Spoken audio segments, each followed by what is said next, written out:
Blur and Out of Time. They're joking, there's 2 hours to go. On XFM 104.9, I'm Ricky Gervais, with me Steve Merchant and Karl Pilkington. A new leaf, bit of a blow at the, Sonys. Not like that. I mean, you know, we were taken aback. Speak for yourself. Yeah.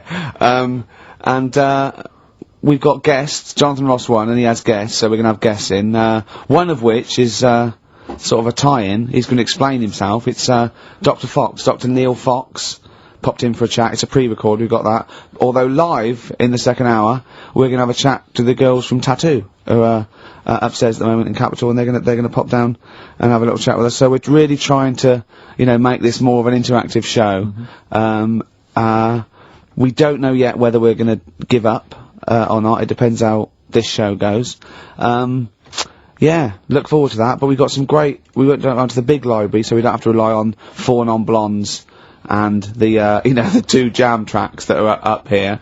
We went down to the big library, and, we've got some great tracks, Steve, haven't we? We've got some classics. Should we play one now? Well, before that, I just remember that some of the criticism we received, I think, was that we're perhaps not taking into consideration the listeners. A lot of shows, a lot of radio shows, they cater very much to the community, to the area which they're broadcasting. They interact with the listenership. Where's the fun in that? I agree. Well, for me, really. I'd just like to justify why we don't tend to correspond or interact with the listeners. Here's a typical email from Vicky, age 25. She asks, do you ski? Rick, that's her question. No, I do you ski, yes or no?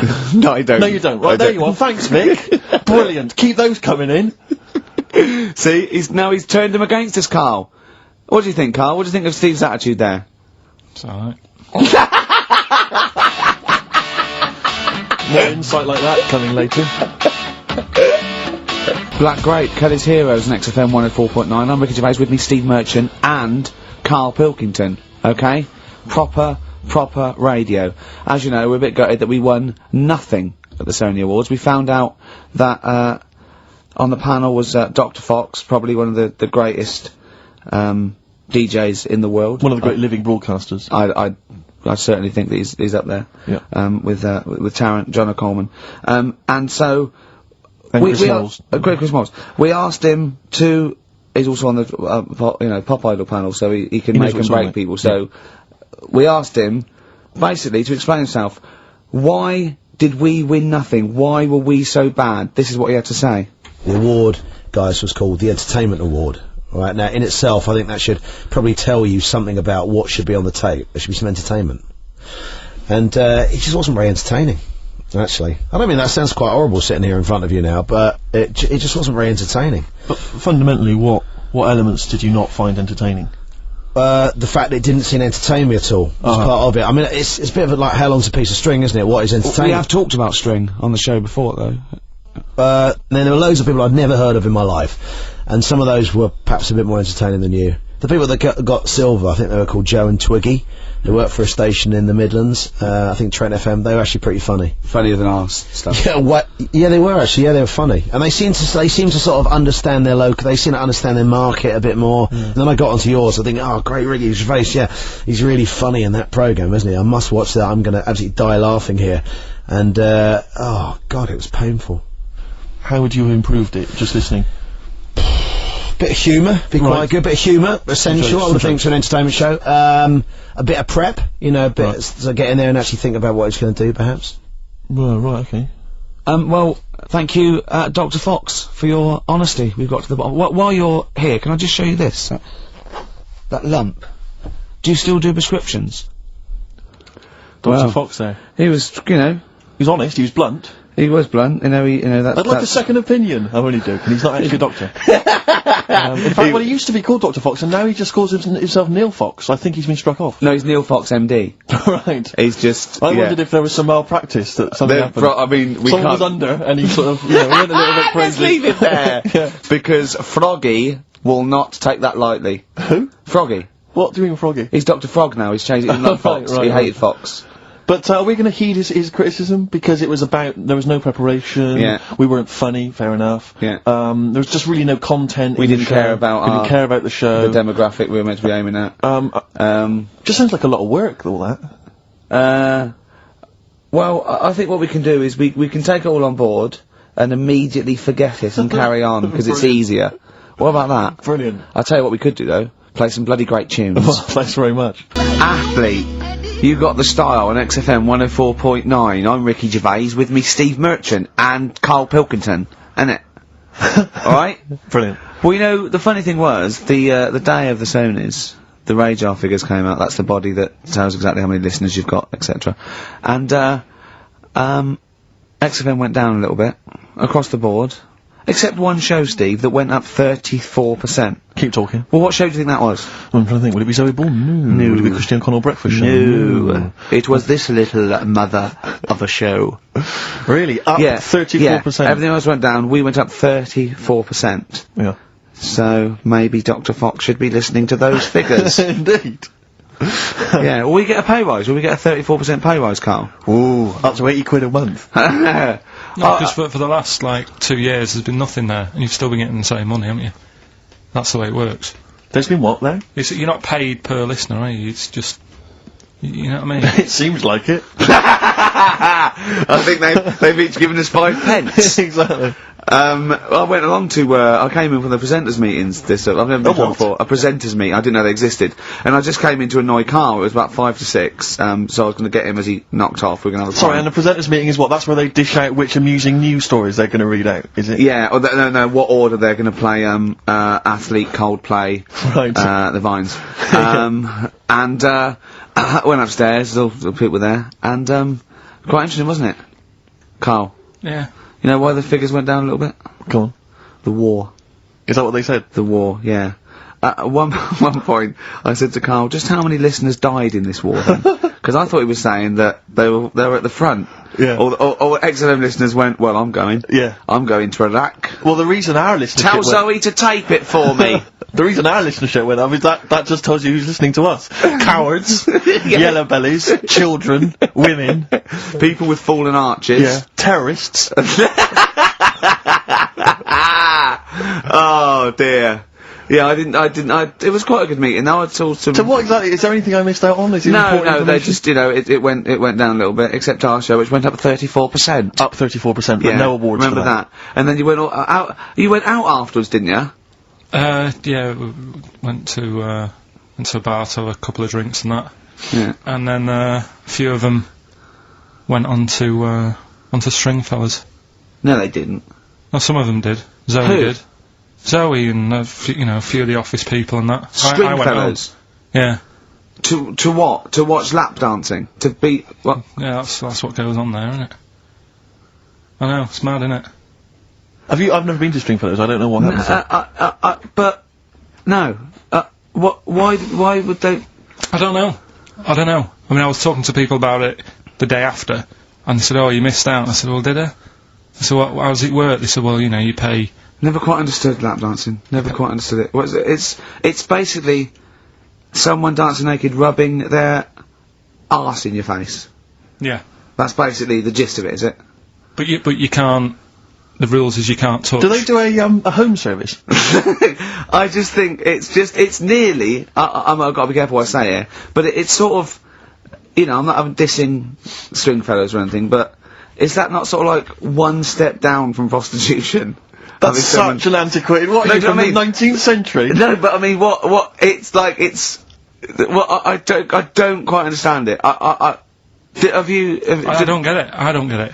Because the thing is, I said, how does it work? They said, you pay 20 quid, you get some clean money, sort of like little vouchers that you stick in the knickers or whatever. Oh, God. Clean money? Yeah. Disinfected money, okay. Well, just like vouchers. Can you put loose change in there? Because I got a lot of that. But, I owe you. Yeah. Yeah, go on. 20 quid it is. Right. And, I just don't get it, because, I mean, I'm not tight with money or anything, but... No. You pay your 20 quid, they dance in front of you, but you're not allowed to touch, which to me is like going to a restaurant, ordering a nice big warm dinner, and they put it in front of you, and it's like, well, you can't eat it, and you're saying, but well, it's going cold. I love the idea of some bloke sitting in Stringfellows, businessman, right, he's paid £20, there's an arse waving in his face, and he's going, can I not just, they go, don't touch, he goes, It's going cold! Look at it! It's going cold! Oh, that is brilliant. It's going cold. Got home and read my magazine. There was a story about a baby that was born that looked like a frog. What magazine's this? That made the news. That was in a proper newspaper in the end. It didn't really have a neck or top half of its head. It would look alright if it always wore a scarf and a hat. The world would be a more interesting place if there were loads of different types of humans like there are creatures. Then some people would be good at certain jobs. Spider people, ant people, builders, cockroach people, dustbin men. Good idea, isn't it? I mean, Cockroach men, spider men, what are you talking about? Look at some insects, right? Yeah. They don't have machinery, yet they're getting by, aren't they? They have their lives like we do. They get up, they wander about, they collect food, they tidy up, they fix stuff, they make their own house. We can't do any of that. So what I'm saying is, why aren't we using them? Why are these cockroaches with all these powers and stuff Powers? going about? It's all these But powers. how could we use them? How could we harness Just them? told you, dustbin men. Or whatever that No, was. you said that if they were also men, if they were cockroach men, we could use them. You've left a big bit out, but when that 1-inch cockroach becomes a 6-foot bloke wearing a jacket. It's just that we always use insects for like a bit of fun. You see flea circuses and all that, which is all very well, but I don't think it's getting the most out of them. Woke up at 9:55 a.m. Soon as I woke up, I looked at Suzanne and she looked at me. I said, "Did I tell you about the immune system?"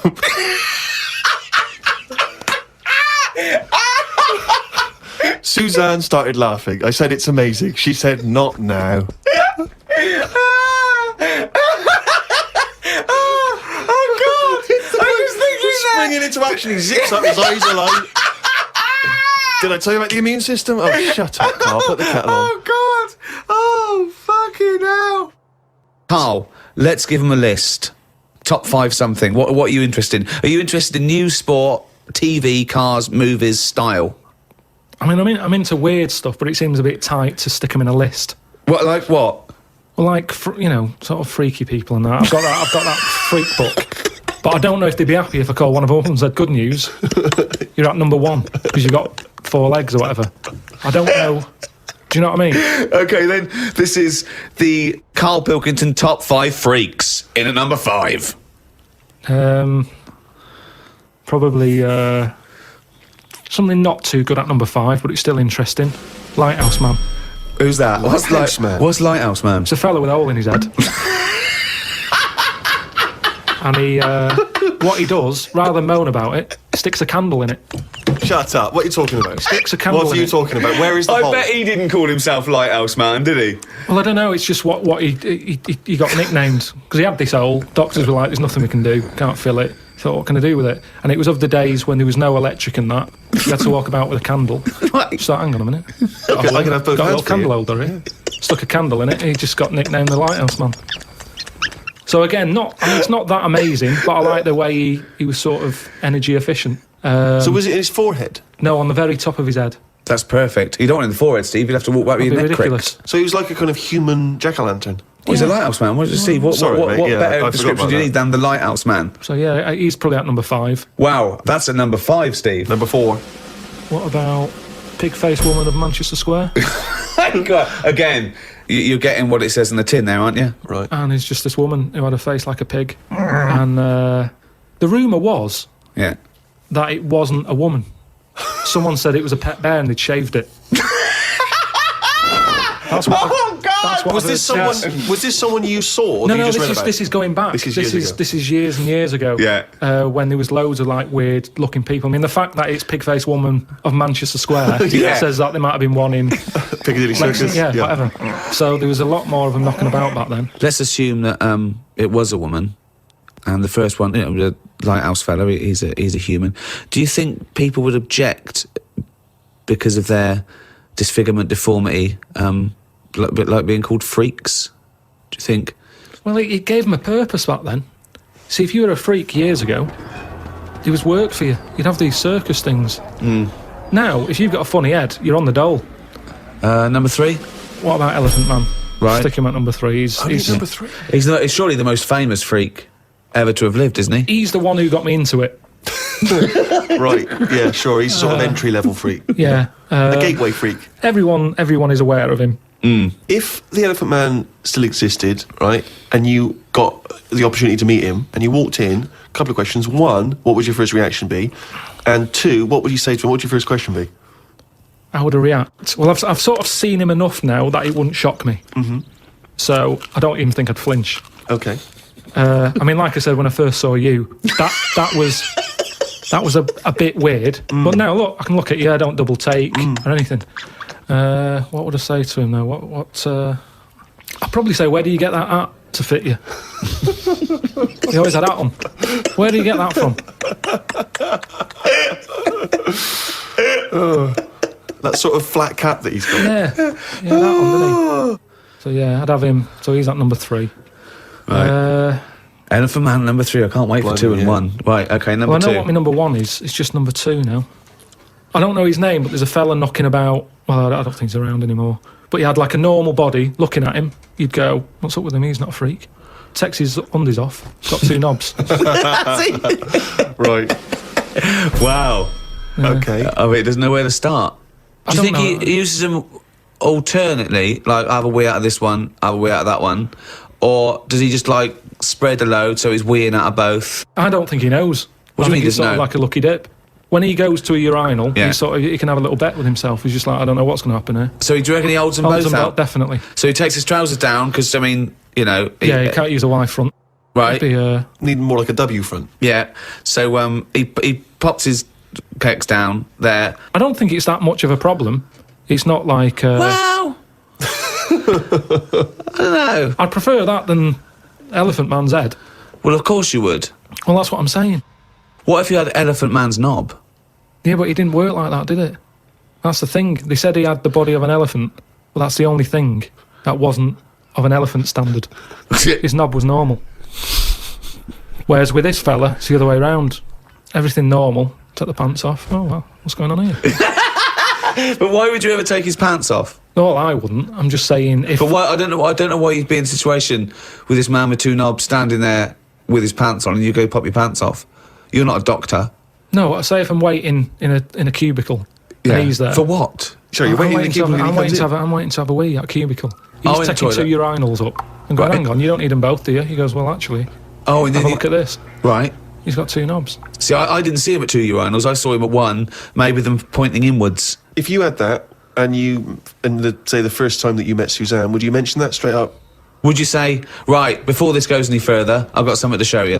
Well, let's see. Tell me exactly what you would say. You had normal head then, didn't you? I had the same head, yeah. Yeah, but it had, like, hair coming out of it, didn't it? And sort of like... Yeah, but she also had a smaller arse back then as well, so I think we've both been dumb. Anyway, we need to get to number 1. Yeah, number 1. Okay, it is. It's Pillow Man. Oh, yeah. Pillow Man. Okay, now explain for those that don't know who he was. He's a fella with no arms and legs, just a head and a little body. Nickname Pillow Man. Well, why is he your favourite? Just because he's amazing. Just the way he just got on with his life. He used to light a cig, just using his lips and his tongue and that. Oh, I've And seen not this. fully lit. He'd buy like Roll Your Own. Yeah, it's in the film Freaks, isn't it? Yeah. And he He had a rolls shave it. as well. Yeah, that's right. Yeah. How did he have Do you a think shave? he used to do it? He used to get it in his mouth, and I don't know. Jesus. It's amazing. Did he have a knob? I think he did because he had some kids. What? Yeah, he had kids. He was an all right looking fella. He wasn't odd looking. It's just that Sorry? he looked like Samuel L. Jackson. Imagine him with no arms and legs. Right, that's odd though, isn't it? Really? It's weird, but you've got to give it to him. You know, I mean, he's there rolling his own. He's pretty cool looking. I just want to say to people, you say it looks cool, with no arms and no legs to smoke, but don't forget that smoking can stunt your growth. Yeah, but yeah, remember he was on like this circus freak show thing with like a bearded woman, Yeah. right? Which isn't really a freak, is it? She should have a shave. Have a shave, you're not a freak anymore. Yeah. A bearded woman compared to a fella who's got no arms and legs. A bearded woman, get out. But there was like a fella with no bottom half to his body, called Johnny Eck was his name. So when you're knocking about with that crowd, you're gonna get a bit. You're gonna get a bit. So yeah, he had kids, and they were all normal kids. They had all the limbs. Did his and wife everything. had arms and legs? Never saw his wife. Never saw his wife. I think He was probably ashamed of her. She was a bit of a freak. for someone like him, you'd think he'd just give up, wouldn't you? You think, forget it. What sort of life is it? Yeah. I'm like a Mexican jumping bean. It's not worth living. But he just got on with it. I mean, to have a shave, I don't even bother having a shave some days. No, I know. Nor did the bearded lady. Lazy fucking bitch. So that's why I've put him at my number one position. It's just amazing, isn't it? The human, how whatever you dealt, some people just get on with it. Yeah.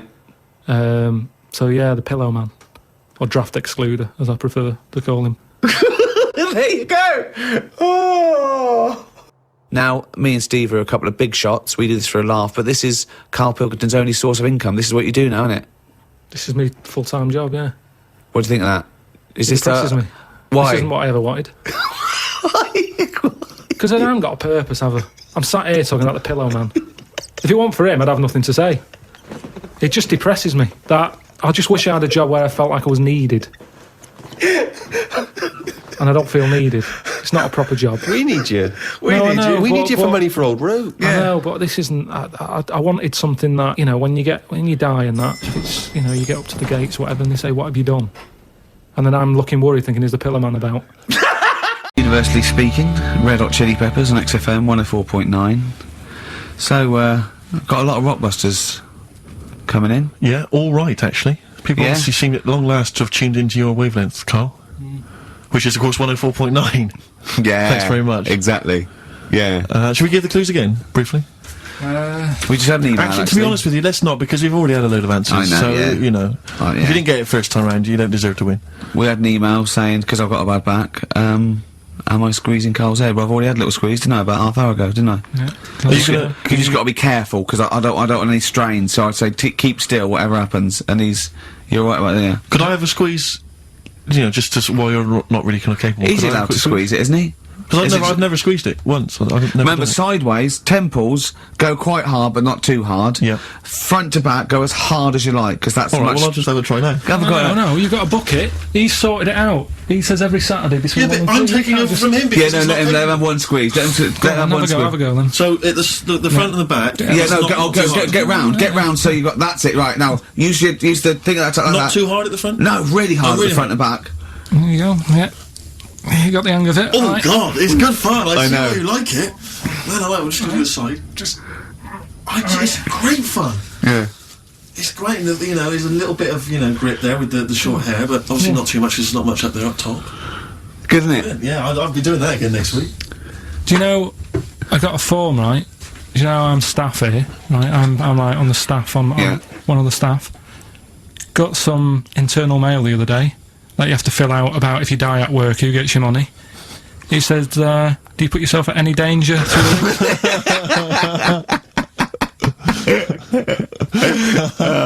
What did you say? Well, I asked Suzanne, I said, does that, Head squeezing, is that in but my leg lock round your ribs that time when I had you, it was like a little alligator, like a python and an alligator, didn't I? You get quite some, you get a little bit of leverage, you can crush a man's ribs with with mighty legs. Oh, something I want to ask you, Carl. There's that programme on now, I forget what it's called. Is it something like Guess Who's Coming to Dinner? Does that... I did the non-broadcast pilot for that, because my mate was the the Phil Belker was producing it, and I did it, And the premise of it is that it's one of those things about, a conversation piece, the ultimate dinner party. I think you can have invite people, 6 guests. Dead, alive, or fictional. Or fictional, yeah.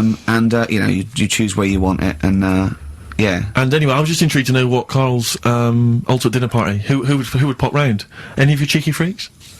So what's this? I'm putting on a... You're putting on an imaginary dinner party. Anne Robinson's there, she's got to be there. I said I didn't invite you, she said, well, I'm there anyway. Yeah. So it was actually me, Anne Robinson, and 6 people. Yeah. And I chose people like heroes, like Muhammad Ali, Homer Simpson, or stuff like that, James Randi, yeah. So you could choose anyone. Living or dead, fictional or otherwise. Right. Would it look like a circus from the 18th century? I'll have like a few freaks in there. Like what? Who would you have? Well, the first person I'd have is probably have Elvis. I had Elvis. I chose Elvis. Why would you have Elvis? He's just good, wasn't he? He was good at what he did. Right. But once you'd said that to him, what would the rest of the I'd say conversation? sing us a song. Right, so you make him sing a song. Yeah, he'd be like the entertainment for the night.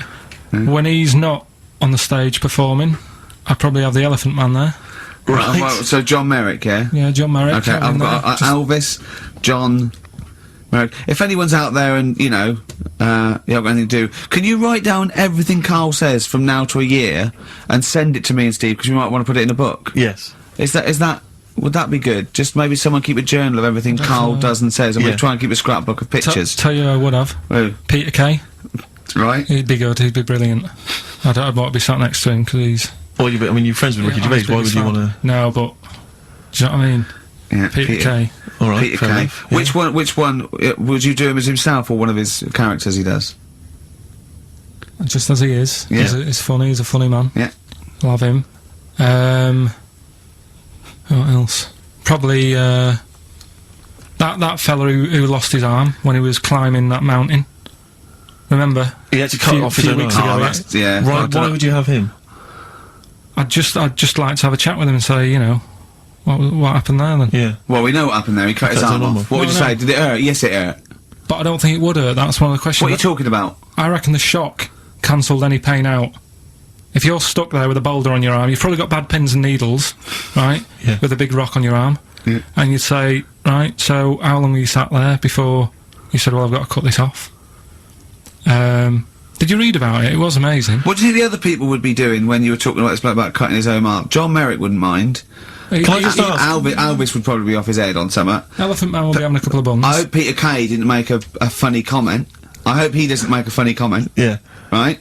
Can I just, a quick warning? I'll just put bloke with one arm, bloke with... Be careful, Carl, what you serve for dinner. Yeah. Because he's only got the one arm. Yeah. So, you know, certain things. I mean, maybe suggest, something you can eat with chopsticks. Or a hamburger. A hamburger. But don't go with something like lobster. Tricky, you need both hands for that. And there's him and John Merrick teamed up. I think they've got one good arm each. Yeah. Soup, maybe. What would you give John Merrick? Buns? Couple of buns. Yeah. Have, that woman in the boat who went round the world. Why? So you know, how she managed Pretty that. boring guests, really. Hey? But boring? What do you mean, boring? What was she going to say? the What she boat. said? She was going, well, I didn't see a lot. I was in a cabin. Really? There's a lot of water. I was a bit scared. The main thing I'd want to ask her, right, because I remember when she did it, and there was an interview with her, and her parents were there or something, and her mum was saying how she's dead proud because she decided to, you know, go around the world in a boat as a kid, instead of just hanging around on street corners and stuff. She said she didn't want her daughter to like be messing about on the streets at night on her own and stuff. She was a responsible mother. Yeah. And she sent her off on a boat Sure. In the right. middle of the Atlantic. on her own. So Yeah. I'd like to ask her about I that. think even Manchester's safer than that, innit? Yeah. And I'd have probably another woman so to chat to her, probably go for Kim Marsh. Kim Marsh. Sorry, you'd have the woman who sailed around the world, right? But you'd have to have another woman for her to have someone to talk to. Well, why invite either of them then? If you don't want to talk to either of them yourself.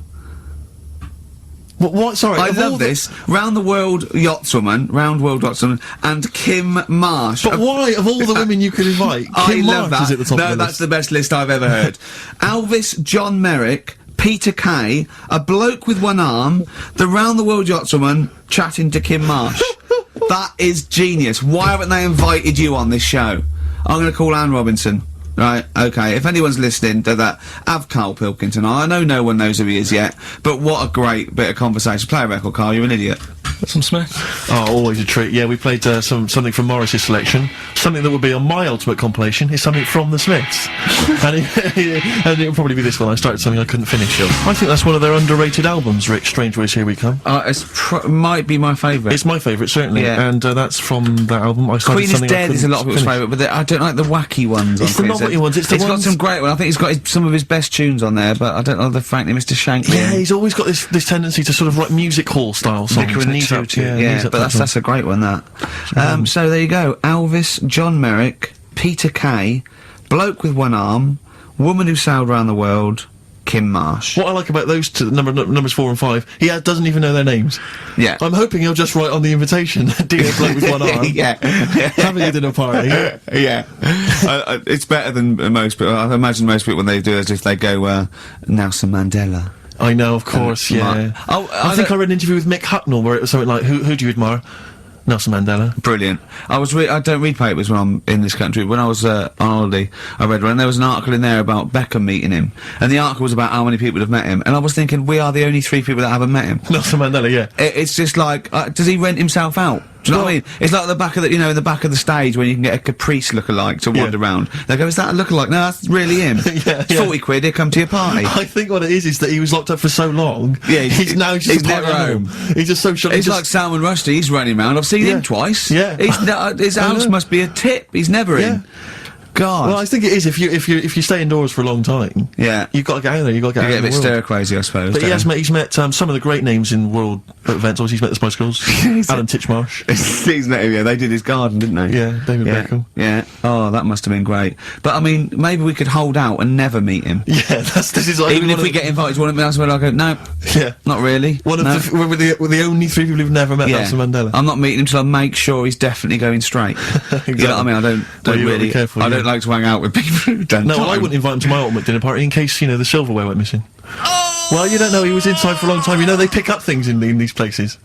You can pick stuff up. It's usually Carl that comes out with those sort of things. Carl, what do you think of that? What, Nelson not having him around because he's nicking? Well, let's back out now. Let's back out now while we're ahead.